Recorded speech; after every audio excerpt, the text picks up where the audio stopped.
mom. Today I'm going to perform the perineal care. So perineal care is washing off genital area to the anus. Perineal care is very important because we are promoting the relaxation and comfort to our patients. So in the first procedure of perineal care is first we need to determine the condition of the patient's skin and the extent of soiling of the perineal care. This is to assess the necessity and sufficient condition. Number 2. Second is we need to identify the patient capabilities if the patient can perform the perineal care by themselves. Third is we need to plan the equipment that will be needed. It is to avoid interrupting the procedure. Fourth is we need to decide whether you will be needed assistance if the patient is unconscious. Fifth is we need to wash our hand. This is to reduce the transmission of microorganisms. Sixth is we need to explain what you're about to do.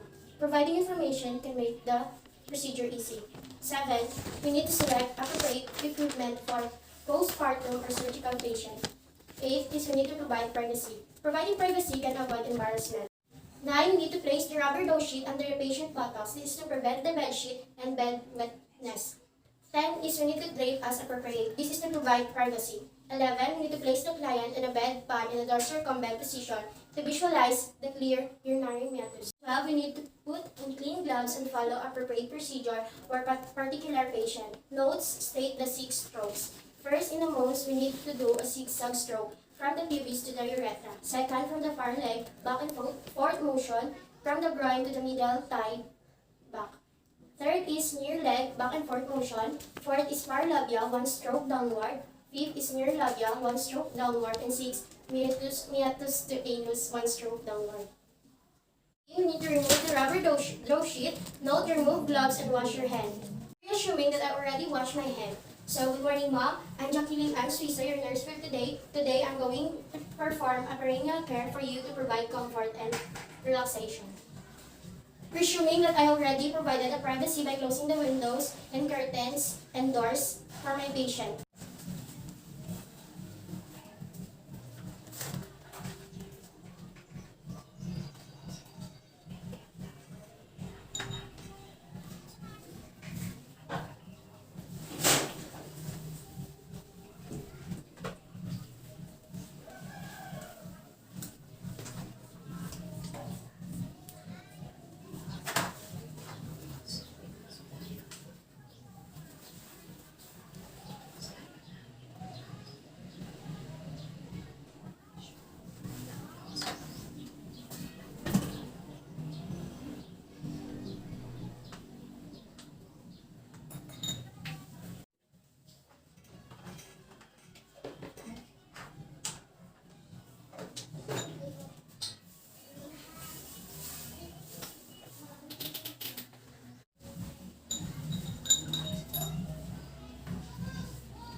So, good morning, Mom. Today, I'm going to perform the urinary catheterization.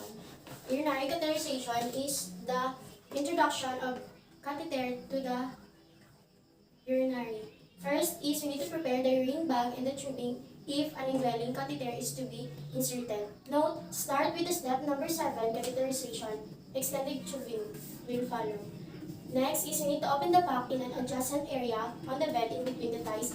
Add the following with betadine, OS catheter specimen bottle, I sheet syringe with distilled water at the adjacent area. Placement of the equipment near the work the site increases efficiency. Next is we need to pour lubricant of the sterile OS in the kidney basin. This is to insert the catheter easily. Next is we need to grasp the upper covers of the drape and unfold without touching the steer areas. Put on steer gloves, drape underneath the client's buttocks and the place sheet over the perineal area, exposing the labia. Observe aseptic technique. A drape provides a stereo field where the equipment and hands will be located. Next is with the thumb and four fingers on the non-dominant head, spread the labia to visualize the meatus. This is to separating the labia, help expose the meatus to visualize its location. Next is we need to clean the external meatus from the center of the cutter using downward stroke. This is to prevent contaminating the clean area by more contaminated area. Next is we need to lubricate 1 to 2 inches of the catheter tip. Lubrication facilitates the insertion of catheters and reduces trauma to the tissue. Next is with the dominant hand holding the catheter, insert the tip into the meatus about 2 to 3 inches or until the urine flows. Do not force to push the catheter through the urethra into the bladder. Ask the client to breathe deeply and rotate the catheter gently if slight resistance is met. Next is we need to inflate the balloon with 5 to 10 cm of distilled water through port of catheter. This is to check by pulling the catheter slowly.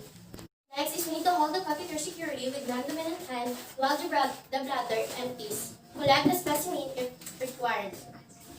Pelvic floor vessels may become engorged from sudden release of pressure and might lead to hypotensive effect. Next is if the catheter is to be indwelling, attach the catheter to the drainage system and secure the upper thigh with a tape. Proper attachment prevents trauma and meatus from tension on the tubing. Next, if straight catheterization is done, remove the catheter smoothly and slowly. The straight catheter is only needed to drain urine presently in the bladder and is not about intended for purpose use. Next is we need to remove the clean equipment and make the client comfortable.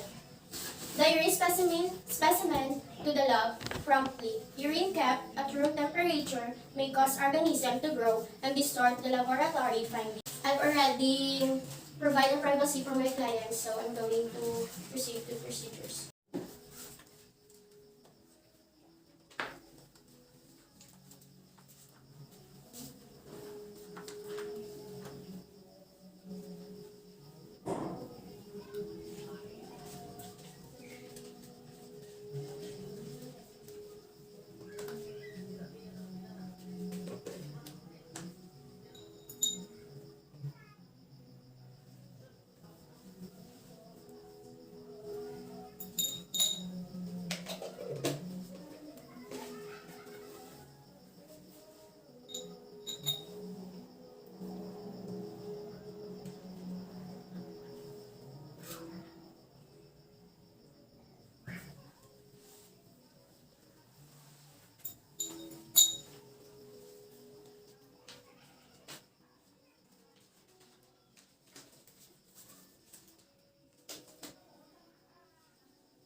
So, ma'am, I'm going to insert the catheter. Please take a deep breath.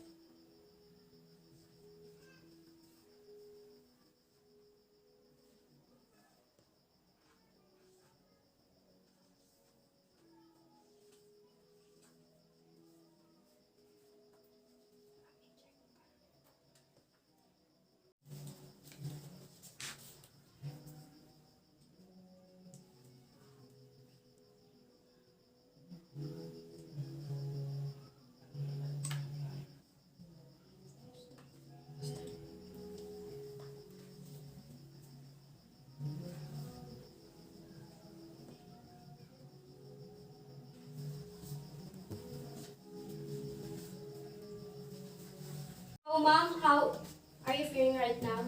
Okay, thank you, ma'am.